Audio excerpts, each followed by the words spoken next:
Es en realidad un honor para nosotros tenerlo a Hernán Brienza.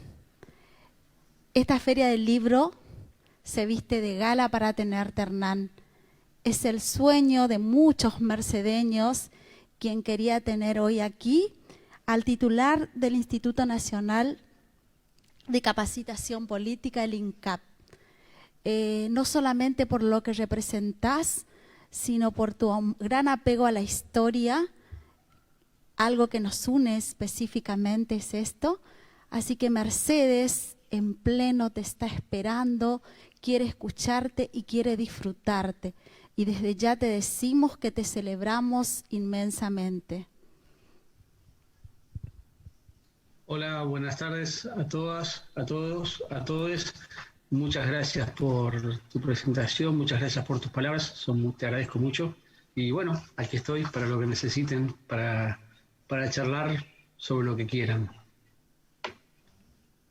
También queremos agradecer al señor Enrique De Niri, quien es el director del Instituto de Historia de la provincia de Corrientes, a quien damos la bienvenida y agradecemos desde ya. Como decías, tenerte acá, Adrián, es para... Yo en este caso quiero hacer hincapié en que no solamente los peronistas estamos contentos de tenerte. Vos sos una persona especial que reúne a todo aquel que ama la historia y que quiere revisarla. Por eso tu presencia es importante. Por eso quiero transmitir también desde la Comisión por la Memoria, por la Verdad y la Justicia de esta ciudad, también te celebran y están escuchándote todos. Bueno, muchísimas gracias y uno trata de ser lo más amplio posible para aumentar el mayor diálogo con la mayor gente posible, de cualquier instancias, en cualquier instancias ideológicas y partidarias, pero con la honestidad de que quien hable conmigo sepa desde qué lugar estoy hablando y estoy diciendo las cosas que estoy diciendo. Y sepan disculpar porque quien se cruza, Carlitos, es mi gato y se va a cruzar durante toda la charla porque es indomable. Coincidimos en algo, vos tenés un gato Carlito y nosotros tenemos también un camarógrafo Carlitos por acá, yendo y viniendo, así que ahora sí, a disfrutar de vos y del señor Enrique De Niri, que también tiene, que va a actuar como moderador en esta charla. Bien, yo agradezco la invitación de el presidente de la SADE y de Perla, que son los que me propusieron que trabajara como moderador. Viene bien hablar del pluralismo porque yo no soy peronista. Soy el director del Archivo General de la provincia, en realidad. Trabajo ad honorem ahí. También, digamos, hago pinitos de historia. Pero bueno, me parece sumamente interesante el título propuesto por Hernán, ¿no es cierto? Porque como le dije hoy cuando tomamos un contacto telefónico previo, creo que cada uno de nosotros se imagina una Argentina propia. Somos tan individualistas los argentinos, y así que realmente me parece valioso ver cuál es la que él imagina. Estuve pesquisando un poco, tiene un extenso currículum en la Wikipedia, en su bibliografía, que es una bibliografía muy desafiante, muy de época, porque ha escrito sobre Emiliano Zapata, sobre el Che, sobre Lavalle, no sé, me parece sumamente de época y rica, ¿no es cierto? Y bueno, yo te pediría, Hernán, entonces que vos nos cuentes un poco qué es lo que te estás imaginando. O sea, ¿cómo te imaginás esta Argentina nuestra en la que todos tenemos un San Martín propio, un Belgrano propio, ¿no es cierto? Habrá uno general, pero después cada uno tiene el suyo propio. Así que yo te pediría entonces que para entrar en calor, hablamos de hacer una charla distendida, así que bueno, contanos cómo te imaginás vos la Argentina. Bueno, vos sabés que el título de Argentina Imaginada del libro es un poquito una clave para entender de qué se trata esto de imaginar la Argentina, ¿no? Y es un concepto que está vinculado a la idea de que las naciones son comunidades imaginadas, es decir, que no hay un esencialismo nacional, sino que esas comunidades se van imaginando a lo largo del tiempo y se imaginan finalmente sus miembros hermanados y sus miembros unidos y vinculados, pero que no deja de ser parte de una imaginación que podría ser de otra forma, ¿no? Y eso me parece que es lo interesante de pensar que la Argentina no es una, que la Argentina es imposible que sea una, sino que es una sucesión de Argentinas consecutivas imaginadas, ¿no? Y que Belgrano, San Martín, Moreno, Castel imaginaron una Argentina, pero también los caudillos federales imaginaron otras, y los unitarios imaginaron otra Argentina, y los liberales de la década de 1860 imaginaron una, y Sarmiento imaginó una Argentina diferente a la que imaginó Mitre, y a la que imaginó también Roca, ¿no? Y también el irigoyenismo imaginó una Argentina, y el peronismo imaginó otra, y el nacionalismo de principios de siglo imaginó otra. Y también se imaginaron Argentinas en los años 80 pasados, y también hay una Argentina imaginada por el peronismo en el 2003, y también una Argentina imaginada por el propio macrismo en el 2015, ¿no? Y que hay tantas Argentinas como imaginaciones posibles, que posiblemente, perdón por la redundancia, haya dos Argentinas que tengan más fuerza dentro de esta imaginación, que sea la Argentina de lo que uno podría llamar el liberalismo conservador, ¿no? Y otra Argentina que es la del peronismo, ¿no? Lo del movimiento nacional, ¿no? Y esas dos Argentinas están en disputa, y son Argentinas que se imaginan formas distintas de ser, ¿no? Pero no es que hay una Argentina que existe y otra que no. No hay una Argentina más argentina que la otra. No es que una es una Argentina y otra es la anti-Argentina, sino que se imaginan diferentes, ¿no? Claro, quien está parado en la Argentina liberal conservadora cree que el peronista es la anti-Argentina, y quien está parado en la Argentina nacional cree que el liberalismo es la anti-Argentina. Pero quizás esa doble forma de pensar la Argentina sea constitutivo de la argentinidad, ¿no? En los países en los cuales no se resuelve la cuestión de la argentinidad, está muy presente esta pelea interna, ¿no? Esta disputa interna. Y yo creo que tiene que ver con las formas en las cuales se diseñó la Argentina en el siglo XIX, ¿no? Tiene que ver con pautas económicas, con pautas sociales, con integración, con formas de integración diferentes, ¿no? Los países centrales, los países europeos, incluso Estados Unidos, en los cuales tuvieron su propia revolución industrial, o quizás los sectores de la industria lograron sobreponerse sobre los sectores agroexportadores o monocultivistas. La industria, al necesitar de los mercados internos, construyeron nacionalidad hacia adentro, es decir, como necesitaban consumidores, como necesitaban ciudadanos, construyeron nacionalidad hacia adentro.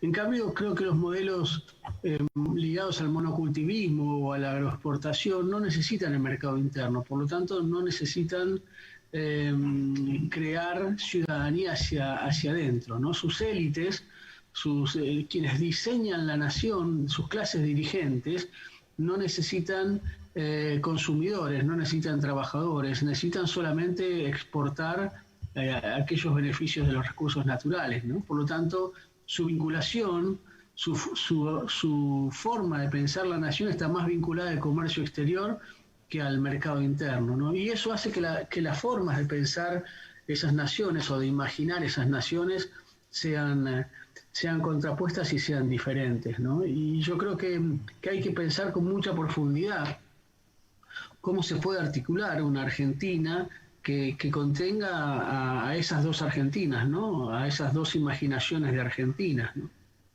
Ahora, o sea que podríamos decir entonces que, en definitiva, lo que se ha dado a través de la historia es una serie de construcciones, deconstrucciones y reconstrucciones, o sea que es un proceso en el cual la Argentina se está modelando y remodelando continuamente a través de las generaciones y cada una trata de aportar lo que puede. Ahora, lo que sería interesante es, me parece que una de las cosas que es difícil de resolver es digamos, la escasez de mercado interno nuestro, porque tenemos poca población. O sea, para el gigantesco territorio que tenemos, la cantidad de pobladores y de consumidores eventuales es media reducida. Y si se plantean leyes que tienen un contenido demográfico decreciente, como puede ser, supongamos, qué sé yo, el aborto, tengo entendido que a España le ha representado el no haber tenido algo de 10 millones de nacimientos o de 5 millones en los últimos 15 años, no sé cómo es el asunto, ese mercado sería todavía más reducido. Por supuesto que la idea era otra, ¿no es cierto? Gobernar es poblar, decía Alberdi, la idea era tener, el dar premios a los que tenían determinado número de hijos y demás, pero me parece que me parece interesante, por supuesto, porque la calidad empieza por casa y el mercado interno es el que más cultivado debe estar, pero hay que tenerlo. O sea, ahí yo diría que uno de los problemas de todos los modelos que hemos aplicado es el voluntarismo. Tanto el liberalismo como el peronismo han aplicado modelos que lo teórico eran perfectos, pero cuando se llevó a la práctica empezaron a mostrar, como pasa siempre con esas cosas, su falencia, ¿no es cierto? O sea, vos dirías entonces que, porque de lo que vos decís yo infiero, que bueno, esto es una cosa que está en proceso y va mejorando y cada vez va a ser mejor hacia esa búsqueda de una identidad que está un poco siempre en el aire, ¿no es cierto? Porque como vos dijiste, siempre el que está de un lado del río cree que el que está del otro es un antipatria. Sí, yo creo que respecto de esta lógica de los mercados internos, creo que es cierto esto que vos planteás del mercado chico, ¿no? Yo siempre hago esta relación, ¿no? Nueva York tenía en 1850 alrededor de 400.000 habitantes, ¿no? Y Buenos Aires tenía alrededor de 50.000 habitantes. Eso marca también la posibilidad de un desarrollo económico, más allá de la posición geopolítica en el norte de Estados Unidos y en el sur de Argentina. Es cierto que el mercado es chico, pero si uno piensa hoy la Argentina, por ejemplo, somos 44 millones y Alemania son 60 millones, ¿no? Son apenas 15 millones más. Yo entendería esta lógica respecto de la comparación con Brasil, que son 200 millones y eso hace un mercado interno mucho más apetecible. Sin embargo, vos fijate que el mercado interno brasileño, que es tan grande, tiene 50 millones de personas en la pobreza y salvo la zona de San Pablo, que es muy interesante en términos productivos industriales, el resto de Brasil es un país casi de economía primaria, ¿no? Por lo tanto, los mercados internos no siempre construyen potencias económicas por sí solos. Y hay países con muy poco territorio que tienen gran desarrollo industrial, incluso exportador industrial, ¿no? Por lo tanto, lo que yo planteo es que las formas de construcción de identidad nacional están vinculadas no a la posibilidad concreta de que se desarrolle una u otra economía, sino de cómo se integra en términos simbólicos a los ciudadanos, ¿no? Yo creo que dentro de esta lógica de la exportación, de la agroexportación, lo que está detrás es la idea, esta idea de no necesitamos trabajadores ni mano de obra industrial, ¿no? Y eso hace que no se constituya una Argentina homogénea hacia el interior, ¿no? Lo cual no significa que las dos Argentinas no tengan cosas rescatables y que no puedan convivir, ¿no? Y tampoco significa que el modelo agroexportador no haya sido eficiente y no haya tenido además razón de ser en 1860, cuando la Argentina no estaba en condiciones de realizar su propia revolución industrial, ¿no? Yo creo que el gran problema es la emergencia o la necesidad ya en mitad del siglo XX de construir un mercado interno y de construir una industrialización por sustitución de importaciones, obviamente, pero que pudiera tener un desarrollo autónomo sostenido, ¿no? Y creo que eso también prefigura una nueva argentinidad. Y creo que tiene que ver también con la simbología, ¿no? Por ejemplo, la Argentina imaginada del modelo agroexportador tiene al gaucho como principal personaje identitario, ¿no? El peronismo intentó imponer como personaje identitario al descamisado, al trabajador metalúrgico, ¿no? Esos dos grandes símbolos están discutiendo en la práctica qué Argentina imaginan, ¿no? ¿Qué Argentina finalmente logra articularse como la Argentina del futuro, ¿no? Que seguramente tampoco es la Argentina del descamisado, la del futuro. Posiblemente la Argentina del futuro sea la de los científicos que están tratando de descubrir la cura para el coronavirus, ¿no? Ahora, la Argentina, esta agroexportadora, la paradoja es que tomó como modelo al gaucho, que era lo que había destruido. Sí, es muy interesante eso. Sí. Y después, el otro problema es que la Argentina, del modelo de sustitución de importaciones, reemplazó una agricultura de extensión por una industria de subdesarrollo, o sea que producía sobre todo bienes de consumo, que muy legítimo porque los argentinos somos grandes amantes del consumo, de la comodidad, o sea que en vez de producir industria pesada, lo que hicimos fue empezar a producir heladeras, licuadoras, lavarropas, y porque además teníamos nuestro mercado interno lo componía una clase media, ¿no es cierto?, que era la que tenía el bolsillo como para hacer frente a eso. Ahora, el tema es que la pregunta que yo me hago es, porque a mí me gusta eso de imaginar una Argentina, francamente, ¿a quién puede no gustarle pensar en un país industrializado que, digamos, que sea codiciable lo que produce para el resto del mundo? Pero el tema es, con el terreno que nos ha sacado Brasil, ¿tenemos posibilidades todavía? Hay dos cosas hay dos preguntas en una y quiero primero pensar la primera parte, ¿no? Es interesante esto que vos planteás de civilización y barbarie, la muerte al gaucho y el exterminio del gaucho en 1850 y 1860. El proceso de Sarmiento de civilización y barbarie va entre 1845 y 1865. Ya cuando él asume como presidente y plantea en el discurso de Chivilcoy la necesidad de civilizar al gaucho mediante los farmers, mediante las 200 hectáreas de colonos que le iba a entregar a cada uno de los gauchos para que los gauchos se civilizaran a través del trabajo, hay diferencias, ¿no? De todas maneras, la Argentina que ganó, la Argentina del campo que ganó, no es la Argentina de Sarmiento, sino que es la Argentina de las grandes extensiones de estancias, ¿no? Y eso la de Mitre, ¿no? Que es la Argentina ganadera, no la Argentina de la agricultura.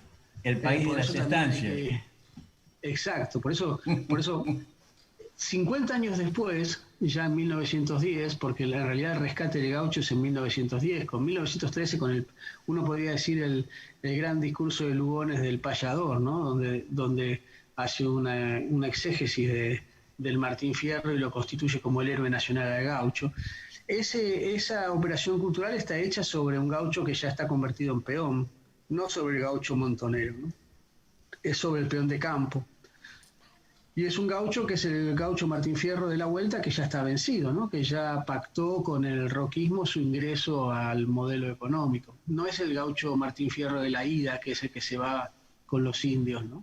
Entonces, esa Argentina cristalizada en el gaucho es interesante porque vos fíjate, cuando los sectores que construían la Organización Nacional en el 60 despreciaban al gaucho, hablaban de gobernar es poblar y de traer a la inmigración. Y en 1910, 1920, cuando vino la inmigración y se llenó la Argentina de anarquistas españoles, socialistas italianos, rusos bolcheviques, hicieron la inversa. ya no había que poblar con extranjeros. El extranjero era chusma ultramarina. Ahora el verdadero héroe de la patria era el gaucho que ellos mismos habían exterminado y habían despreciado durante varias décadas, ¿no? Por eso es muy interesante esto que vos planteabas respecto de ese gaucho, de la figura de ese gaucho, ¿no? La segunda parte de la pregunta es, el gran problema es que no hay un solo país en el mundo que se haga rico con recursos, exportando recursos naturales. No hay uno solo. La mayoría de los países poderosos y ricos son países industriales, países que han tenido un desarrollo de tipo, que han encontrado la forma de generar un producto que encontrara lugar en la cadena de producción internacional, ¿no? Japón no tiene tierra, ¿no? Italia no tiene prácticamente tierra. Alemania muy poca, ¿no? No viven de la agricultura ni de la exportación ni de cereales ni de carne. Eso es para consumo interno, ¿no? Lo que ellos exportan es industria. Y el poder de Brasil está también en su industria, ¿no? Entonces, lo que hay que pensar es de qué manera uno, desde la Argentina, puede dar ese salto cualitativo que es, quizás no es producir lo mismo que Brasil, quizás es producir mejor que Brasil. Les quiero dar un dato, en la década del 50, la industria argentina era mucho más poderosa que la industria brasileña, incluso en cuestión de no solamente industria liviana, sino industria pesada. El gran desarrollo de la industria paulista en Brasil es a partir de la dictadura de 1964, ¿no? Y del gobierno de Goulart. Por eso lo que hay que pensar es cómo comparamos los modelos, esos modelos económicos, ¿no? ¿Cómo hacemos para no cometer el error de comparar peras con zapatos, ¿no? Y ahí lo que hay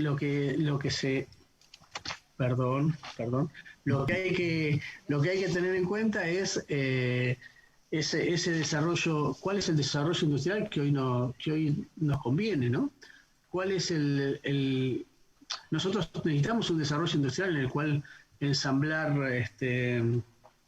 celulares o ensamblar electrodomésticos, por ahí es solo una etapa para poder generar trabajo y generar consumo interno. Y no está mal como estrategia un primer momento de generar la demanda para poder satisfacerla generando la industria. Después hay que ir a una especialización, ¿no? Bueno, la estrategia o un estadista lo que piensa es de qué manera se industrializa el modelo agroexportador, porque despreciar las ventajas comparativas que nos da el campo es una tontera, ¿no? Y hacer pelear la industria con el campo es una tontera, ¿no? Lo que hay que hacer es ver de qué manera se produce un modelo agroindustrial que acompañe también la industrialización y la tecnificación, no solamente en términos de objetos de consumo, sino de alta industria y alta tecnología. Los argentinos tenemos la capacidad y los recursos humanos para hacer un gran desarrollo tecnológico y científico. Nuestros científicos lo demuestran, ¿no? Entonces yo creo que lo que hay que hacer es justamente apuntar todos los cañones allí, ¿no? Y si vos me preguntás, la primera pregunta que vos me hiciste, ¿qué Argentina imagino yo? Yo imagino una Argentina con muchísimo valor agregado en función del desarrollo intelectual y el capital humano que tiene la Argentina, ¿no? Yo me imagino a la Argentina dando un salto cualitativo en materia tecnológico y en materia científica, ¿no? Y yo creo que ese es el gran desafío, ¿no? Ahora, o sea, ¿cómo se construye esa simbología? No lo sé. Sí. Vos dirías que, en base a esto que estabas diciendo recién, o sea, la idea podría ser quizás darle maneja al campo, por decirlo de alguna forma, y crear agroindustrias, o sea, industrializar todo aquello que... El campo no necesita manija. Vos sentás un señor en un tractor en 500 hectáreas y exportás gran cantidad de soja, ¿no? Y no necesitas darle manija a eso. Eso tiene una ventaja comparativa muy fuerte. Es cierto. Yo me refería no a darle manija de impulsarlo, sino a dejarlo trabajar. porque... Sí, lo que pasa es que el campo trabaja solo, ¿no? El campo ese es el tema. cuando tiene competitividad y cuando tiene dólar alto, los niveles de ingresos son altísimos, ¿no? Y recordemos que no estamos hablando de extensiones de 200 hectáreas, estamos hablando de pools de siembra, ¿no? Donde muchos de sus campos están arrendados para estos pools de siembra, ¿no? Entonces, es muy complejo. También es cierto que es un sector muy competitivo que le ha agregado valor mediante biodiesel, aceites, oleaginosas, y que ya no se exporta estrictamente el poroto de soja, ¿no? O el brote de soja. Eso es interesante también tenerlo en cuenta. Pero yo lo que digo es que la Argentina no puede exportar materia prima. La Argentina tiene capacidad de recursos humanos para exportar el último bien de la cadena, ¿no? Y yo creo que lo que hay que hacer es generar las condiciones necesarias para que quien exporte y tenga ingresos de millones de dólares, en vez de fugarlos a bancos extranjeros, los invierta en industrias del complejo agroexportador, ¿no? Digamos, que puedan generar otro tipo que tengan incentivos para invertir en otro tipo de industrias, ¿no? Que no piensen solamente en exportar el excedente a paraísos fiscales, ¿no? O, sí. La pesca, estaba viendo un noticiero chileno en el que hablaban de 30 barcos chinos que vienen a saquear la zona Sí. económica exclusiva argentina, y estaba pensando que la única actividad, por compararla con lo agropecuario, ¿no es cierto?, que empieza con la cosecha, es la pesca, porque el barco Sí. pesquero es una cosechadora.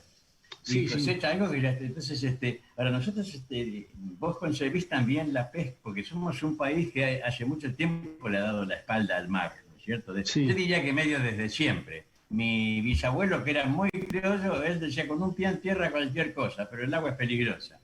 Y Sí. o como decía el general Nicanor Cáceres, un correntino, que decía: si es así, las Malvinas se pudieran llegar a caballo a los ingleses. O sea, señalando, ¿no es cierto?, ese rechazo del criollo por lo que sea el agua salada o el río. Pero a lo mejor también, que te parece, capaz que sería lindo imaginar una Argentina que tenga potentes flotas pesqueras, ¿no es cierto?, explotando lo que es nuestro, en última instancia, industrializándolo también. Tengo entendido que un solo Sí. barco factoría coreano o japonés en una semana, en un mes, hace lo mismo que toda la flota argentina en un año, una cosa así. Sí, sí, sí. ¿Vos Sí, pensás en y también? a mí me llama mucho la atención que la Argentina no tenga cultura de consumo de pescado.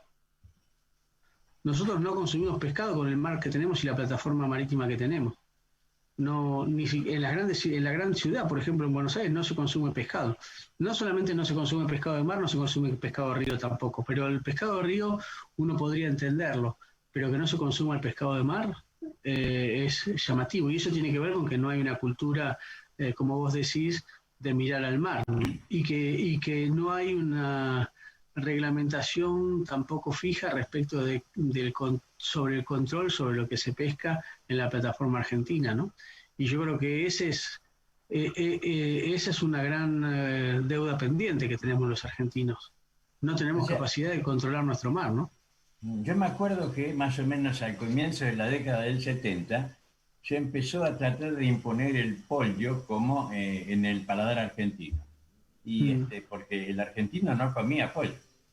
O sea, sí, era quería carne de vaca, por decirlo de alguna forma. Y al final el pollo se impuso. Es decir, que a lo mejor sería cuestión de ver si se puede educar. Eso que vos decís es palmario, el lapidario, es cierto. El argentino no tenemos como consumo habitual el pescado.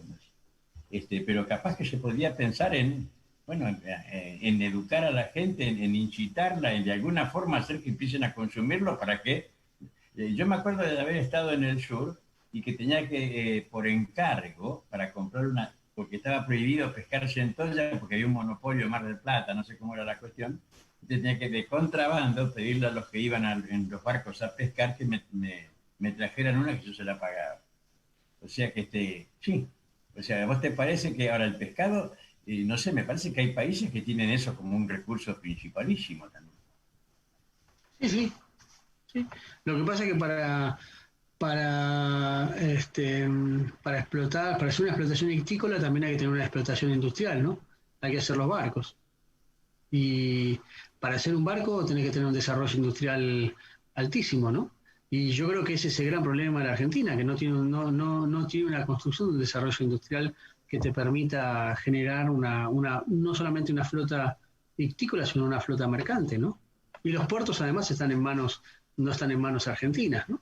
Con los puertos internos tampoco, ¿no? Por donde se escapan los recursos naturales de la Argentina, ¿no? Entonces, ahí lo que uno encuentra es una gran problemática que está vinculada a la desnacionalización de la economía argentina.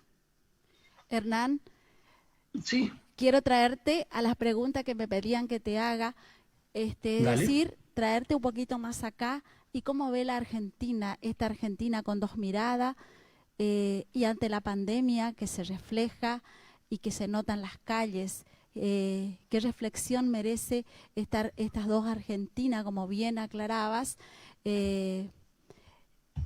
y con dos problemas centrales, tanto el tema de la pandemia, cómo lo estamos, cómo afecta a uno, cómo afecta al otro, en qué lugar se pone cada uno de estas dos miradas. Y otra cosa otra cosa que quería preguntarte además es ¿qué pensás del rol de la mujer y cuán importante para vos cómo avanzó la mujer en esta nueva Argentina en estos últimos años? ¿Cuántos derechos nuevos se fueron adquiriendo y cómo este movimiento femenino fue instalándose, adquiriendo cada vez más derechos? Y bueno, esa es la pregunta central que me piden las mujeres que también te están escuchando hoy. Bueno, primero yo creo que la cuestión de la pandemia es interesante porque también marca qué han hecho los estados con la pandemia, ¿no? Y ustedes fíjense que los estados que han menospreciado la pandemia en favor del mercado y en favor de la economía son los que peores les ha ido en términos humanitarios, ¿no? Decenas de miles de muertos en Gran Bretaña, cientos de miles de muertos en Estados Unidos, 50.000 muertos en Brasil, ¿no? Pareciera que hay una relación entre pandemia y descuido de las poblaciones, ¿no? Y claro, tampoco les ha ido bien económicamente, ¿no? Estos países sus economías también se han depreciado en 10 puntos o más, ¿no? Con lo cual, haber cuidado de la economía no garantizó ni el cuidado de la economía ni la vida de la población, y eso es interesante tenerlo en cuenta. Yo creo que la pandemia en algún punto es un reseteo económico, político, social y cultural, ¿no? Donde nos invita a todos a pensar en clave de qué es lo que queremos hacer después de la cuarentena, ¿no? ¿Qué queremos hacer después de esta pandemia? ¿Queremos seguir teniendo el país que teníamos? ¿Queremos seguir teniendo los trabajos que teníamos? ¿Queremos seguir apiñándonos en un subte los porteños a las 9 de la mañana como si fuéramos ganado? Digamos, ¿eso queremos después de la pandemia o queremos volver a discutir algunas reglas de juego, ¿no? Esto del teletrabajo, ¿cómo va a influir? ¿Y cómo va a ser el teletrabajo? ¿Va a ser un teletrabajo online 24 horas? ¿Cómo se va a pagar? ¿Quién va a pagar Internet? ¿Lo va a pagar las empresas? ¿Lo va a pagar el empleado? ¿Quién asegura que uno no se desconecte ni se autoexplote dentro del teletrabajo, ¿no? Y al mismo tiempo es con lo que significó la crisis económica, antes de la cual veníamos, antes de la pandemia y durante la pandemia, cómo se vuelve a un mercado,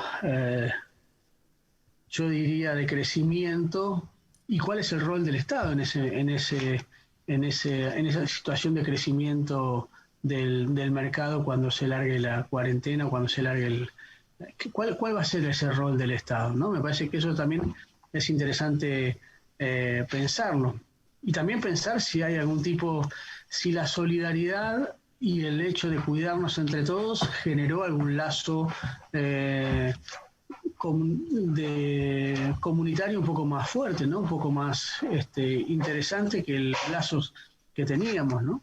Y si esto de la pandemia y si andar cuidándonos unos a otros también logró morigerar esas dos Argentinas que viven peleándose una con otra, ¿no? Y utilicé la palabra cuidado a propósito porque la palabra cuidado es una palabra que está muy en boga en lo que son los discursos feministas, ¿no? Y yo creo que este avance de las mujeres que yo celebro y que me parece fabuloso, puedo no estar de acuerdo en algunos principios, puedo no estar de acuerdo en algunas formas de enunciarlo, ¿no? Puedo tener discrepancias en muchas medidas, pero a mí me parece fabuloso, primero, la igualación, la democratización, la participación de las mujeres, pero no solamente la participación numérica, sino también la participación cualitativa, ¿no? A mí no me parece tan importante que haya 5 mujeres y 5 hombres en un salón. Lo que sí me resulta interesante es que las 5 mujeres puedan aportar una mirada diferente y una mirada que nos haga crecer a todos.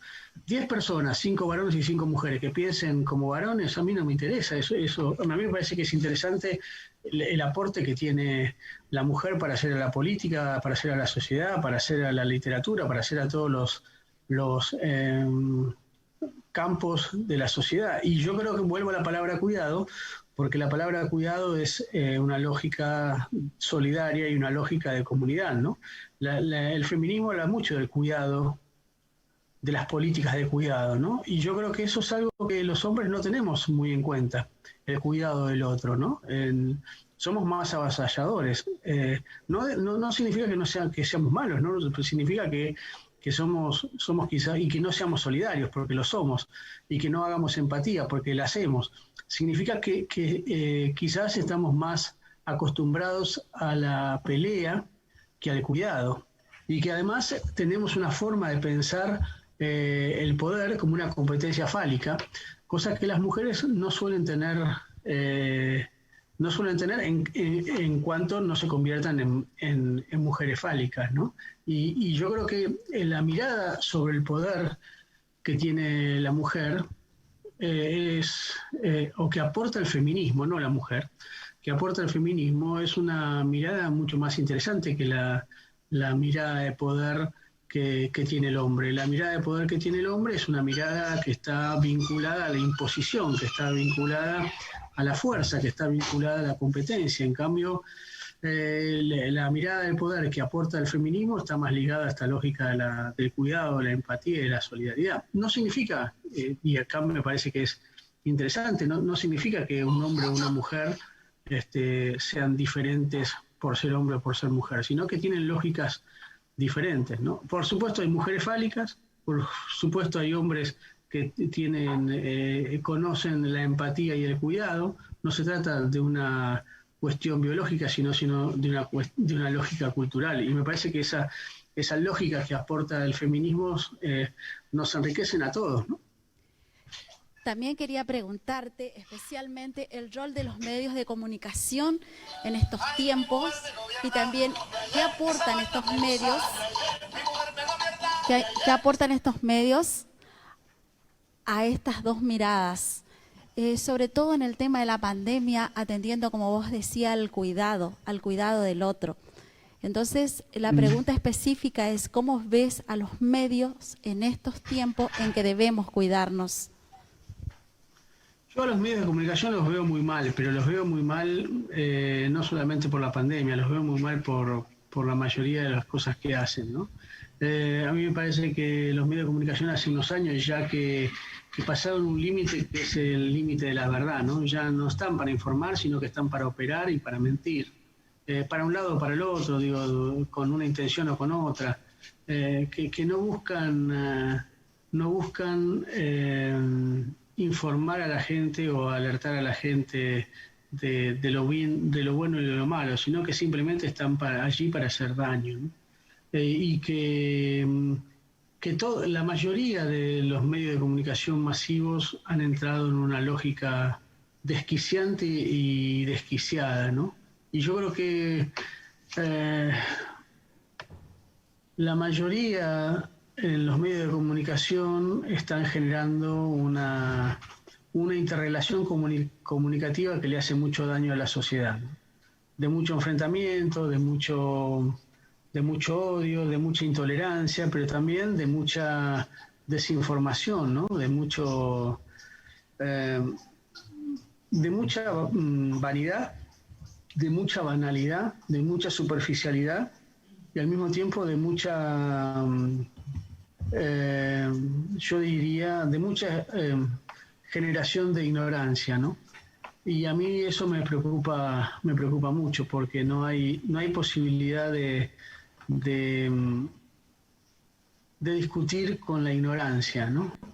Uno no siempre tiene la verdad, uno no siempre está en lo cierto, uno puede equivocarse, uno puede tener información, puede creer en información que no es real, uno puede tener una interpretación, una mirada, una subjetividad, pero cuando la otra persona miente o cuando la otra persona directamente no sabe, o cuando la otra persona directamente oculta los datos y lo hace a sabiendas y no tiene honestidad intelectual, no hay posibilidad de discusión posible, no hay posibilidad de diálogo posible. Yo puedo dialogar con alguien que no piensa como yo, siempre y cuando tenga la honestidad intelectual de reconocer que no tiene toda la verdad y yo tampoco la tengo, y cuando esa persona está en condiciones de no mentir para ganar, ¿no?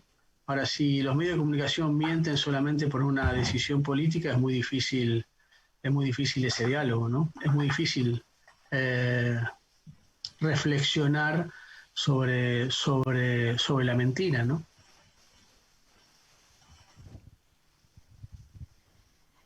La verdad, Hernán, que es brillante lo que estamos escuchando de vos y quisiéramos especialmente agradecer al director del Archivo Histórico de la provincia de Corrientes, al señor Enrique de Neri, y pedirle ahora la posibilidad de que ir cerrando con una pregunta suya. Y bueno, y también yo quisiera hacer otra preguntita que me está quedando, porque yo estoy recibiendo preguntas desde acá y entonces la transmito. No, a mí me parece muy valioso. Hoy estaba leyendo a Gálvez para trabajar una nota sobre Sarmiento, y es interesante porque una de las cosas que dice Gálvez, que me parece muy respetable, ¿no es cierto? Manuel Gálvez es un nombre, lo conocemos, el gran biógrafo de Rosas, gran biógrafo de Sarmiento, entre otros. Él dice de que Sarmiento no se lo podía calificar como liberal porque no aceptaba la libertad de prensa. O sea, la libertad de prensa entendida como algo irrestricto, ¿no es cierto? O sea, como algo que no se puede determinar, nadie tiene el derecho de decir qué es lo que está bien y qué es lo que está mal. Sino, no me acuerdo quién fue el que dijo que la mejor ley de prensa es la que no existe. O sea, pero concuerdo con el tema de que los medios hacen por ahí un mal uso de esa. Pero el tema es que es imposible controlarlo. Primero, que no debe hacerse. Y segundo, que controlarlo todo. ¿Cómo se hace para controlar las redes que tienen su propia vida, su propia... Sí, claro. Esa es la pregunta, sería, ¿no es cierto? Porque los medios son una cuestión. Estoy tan de acuerdo con vos que yo ya no miro directamente ningún noticiero argentino. Claro, yo miro noticieros europeos. Miro la BBC, miro un noticiero español, miro el francés, y hago un mix de todo eso para tratar de entender qué es lo que está pasando, porque tienen una gran ventaja sobre los nuestros, que los opinadores no existen, ellos dan la noticia y uno la toma en bruto y hace lo que quiere con eso. Sí. Así que más de acuerdo con vos que en eso imposible. Pero me queda la pregunta, sí, porque todos nosotros tenemos en los teléfonos no sé cuántos grupos, vemos ese trabajo de las redes, o sea, una cosa que parece amenaza con convertirse en un leviatán informativo, que tiene, en el cual hay muchas como dicen ahora, fake news, hay mucha gente que inventa noticias, muchos que las exageran. O sea, hay gente que piensa que con el tiempo se va a ir puliendo solo, eso, que la gente aprende a distinguir. Ahí está, esa es la pregunta. ¿Qué hacemos con eso? ¿Qué pasa con eso? Aparentemente no tiene una solución, salvo que uno prohíba el uso de las redes. No, claro, es muy interesante porque sin dudas el problema está en qué significa la libertad de expresión, ¿no?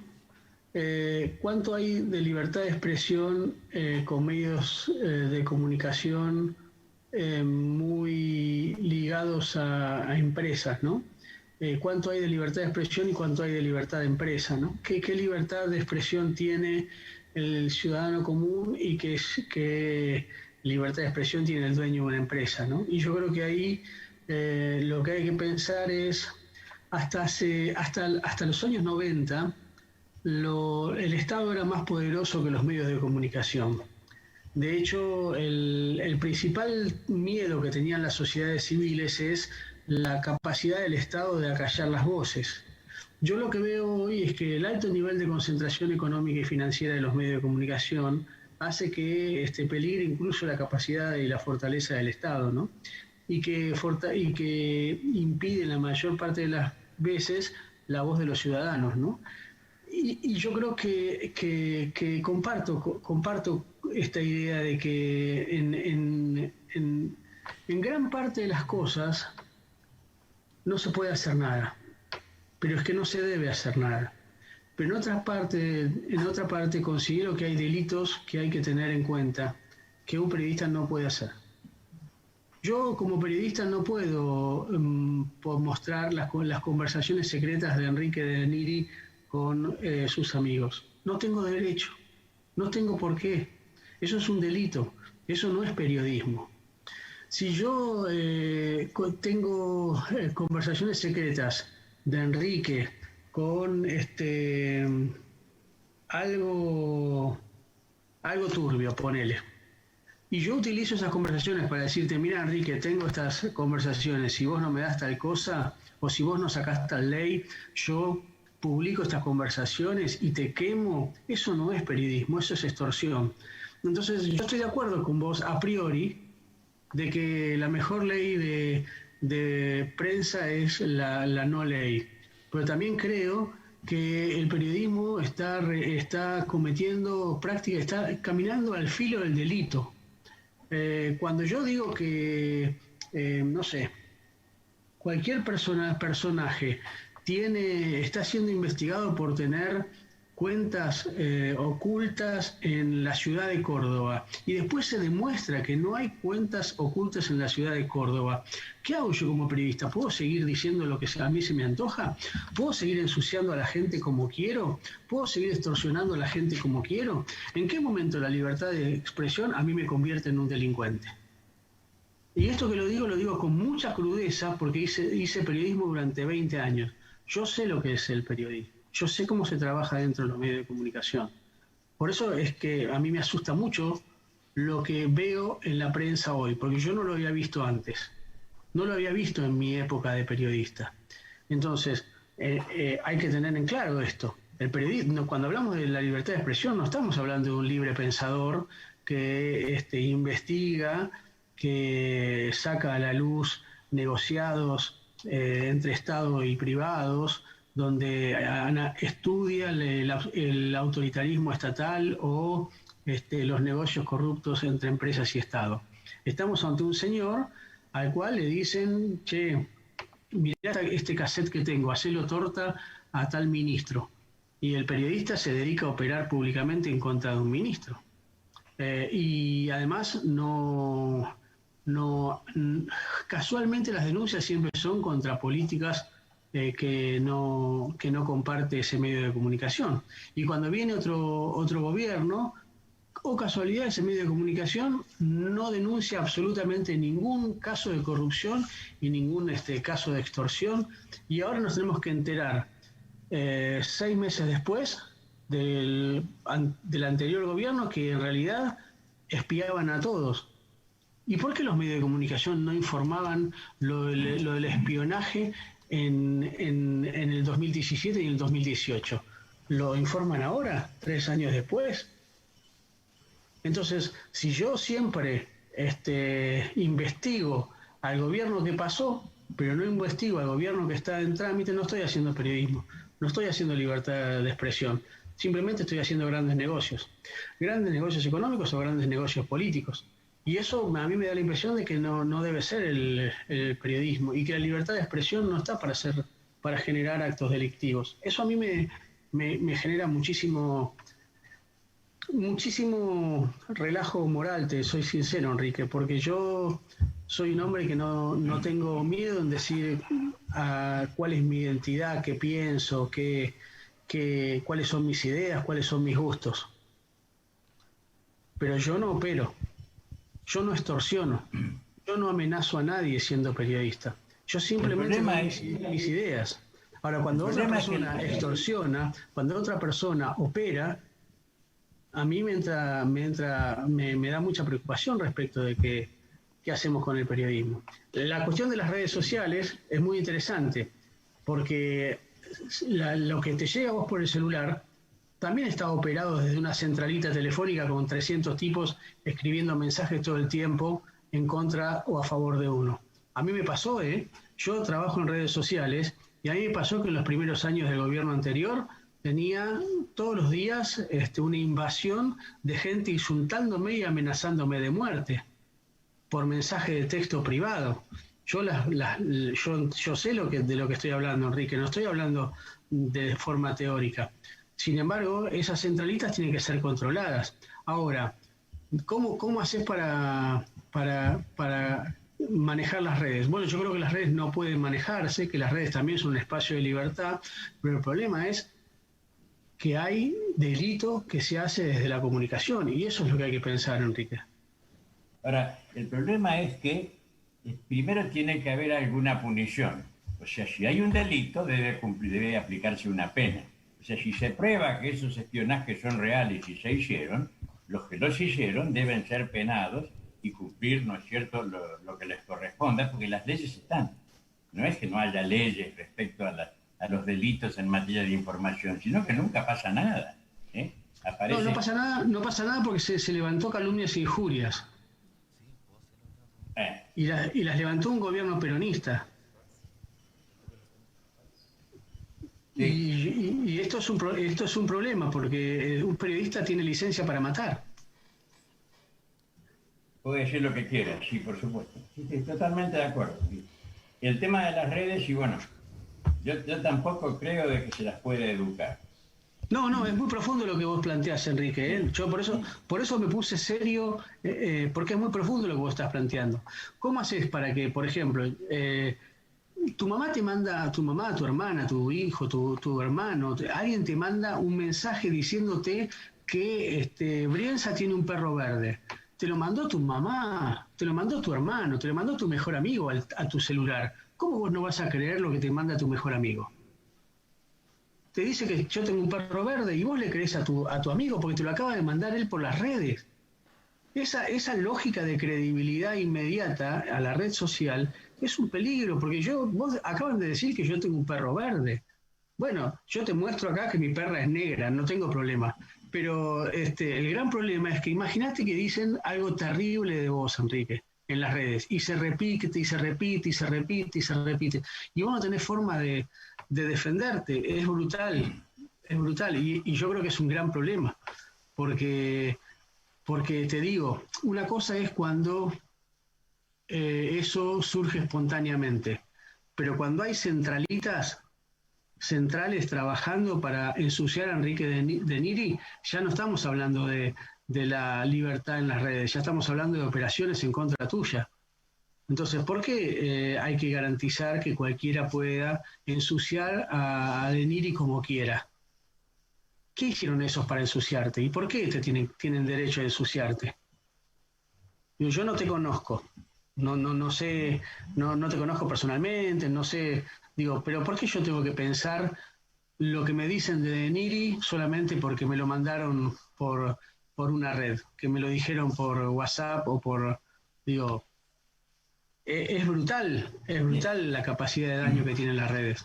Y una vez que apareció en la red, es tremendamente difícil desvirtuarlo. Y O sí, sea, es mucho más potente inclusive que un rumor, sí, es cierto. sí, sí. Mira, yo te cuento un ejemplo. Yo tengo escritos más de 15 libros.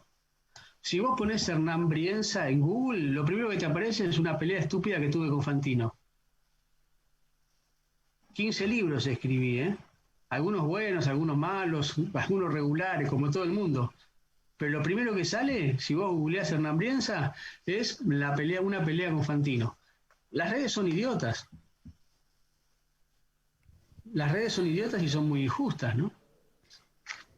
Y aparte de todo lo que es chusma, lo que es venenoso, tiene una capacidad de reproducción impresionante. O Sí, sea, claro. claro, las noticias, digamos, santulonas, las cosas que a vos te pintan como un tipo genial, capaz que pasan medio desapercibidas, pero lo que sea que te bajan caña, eso corre como, Sí, como un reguero de polvo. sí, sí, tal cual. Ahora, Hernán, antes de terminar, quiero hacerte una pregunta porque vi que escribiste y coincido con vos. Al abrir, al googlear, lo primero que aparece también es una referencia que hace el diario Clarín con respecto a tu nombramiento. Y me pareció Ah, injusto sí. porque yo sé de todos los libros que escribiste, el aporte que haces a la historia. Y también en ese aporte a la historia, en estos días en que recordamos a Manuel Belgrano y en ese recordar el pueblo de Mercedes, se vistió de fiesta y en eso podemos agradecer a cada uno de los mercedeños que hizo que Mercedes se vea distinta. Yo quería preguntarte especialmente porque vos escribía diciendo que quizás el mayor de los sarcasmos posible para nuestra historia fue el día de la muerte de Manuel Belgrano. Quiero que ahondes en ese tema, pedirte por favor ahondar en ese tema y tu mirada también en estas dos Argentinas que a veces nos duele, nos lastima generalmente todos los días al mirar precisamente los medios de comunicación que fogonean de un lado y de otro, sobre todo de un lado se nota más, viendo un tema que también desde los medios de comunicación yo veo que estamos intentando nuevamente y apostando a la división de los argentinos, que es el tema de Vicentín. Así que son los dos temas que te propongo para cerrar y como decía anteriormente, agradecer tu presencia inmensa, con un gran aporte a todos los mercedeños y también al profesor Enrique de Neyri. Muchísimas gracias a los dos. Bueno, yo respecto de Belgrano, quiero decir que la cuestión del sarcasmo del Día de la Muerte está vinculado con que él muere el 20 de junio de 1820, que es el Día de la Anarquía, ¿no? El Día de la Anarquía, el día que finalmente queda destrozado el sueño de las Provincias Unidas del Río de la Plata, ¿no? De aquel directorio supremo creado por el Congreso de Tucumán de 1816. Y en algún punto ese Belgrano, que siempre estuvo preocupado por la unidad nacional y por la unión nacional, muere el día en que las provincias se separan, ¿no? Que las provincias se desunen, por culpa obviamente del poder central de Buenos Aires, ¿no? Cuyos unitarios querían imponerle los gobernadores a las provincias y querían imponerle las políticas a las provincias, ¿no? Y ese día, el día que muere Belgrano, al otro día en la Gaceta, que fue el diario que Belgrano ayudó a construir y que al mismo tiempo publicó parte del trabajo. Ese día la Gaceta solamente sacó un texto muy chiquito anunciando la muerte de Belgrano como si fuera una persona común, ¿no?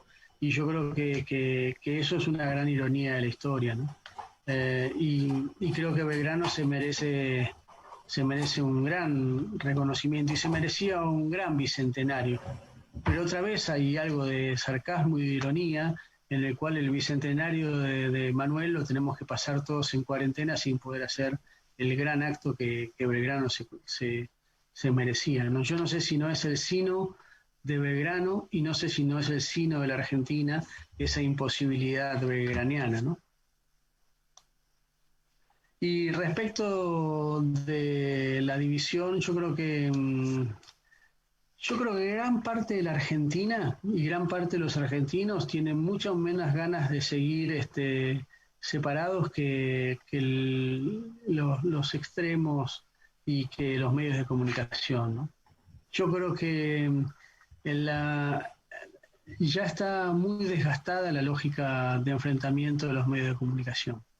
Yo creo que los grandes medios de comunicación están perdiendo mucha legitimidad.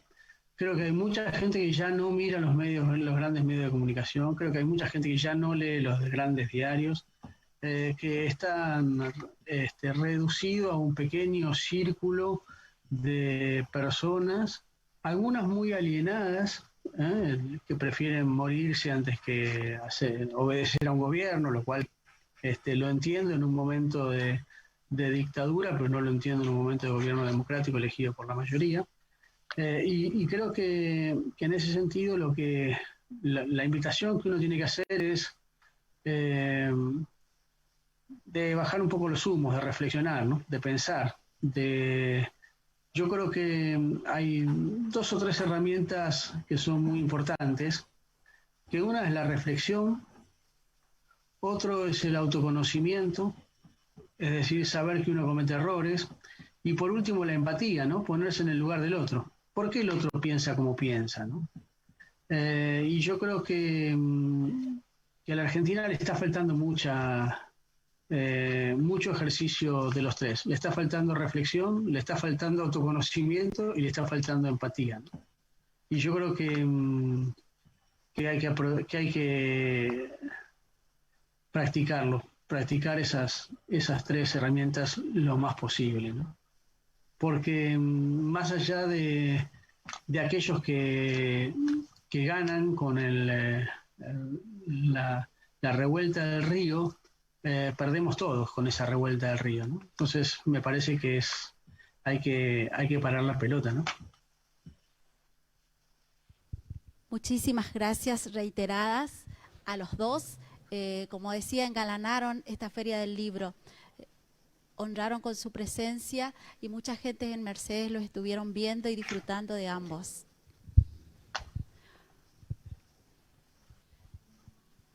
Bueno, muchas gracias por la invitación y ha sido un gusto poder conversar con Enrique Denisi también. Para mí ha sido un placer y realmente me encanta tu capacidad de diálogo y la amplitud de miras que manejas, realmente. Un placer.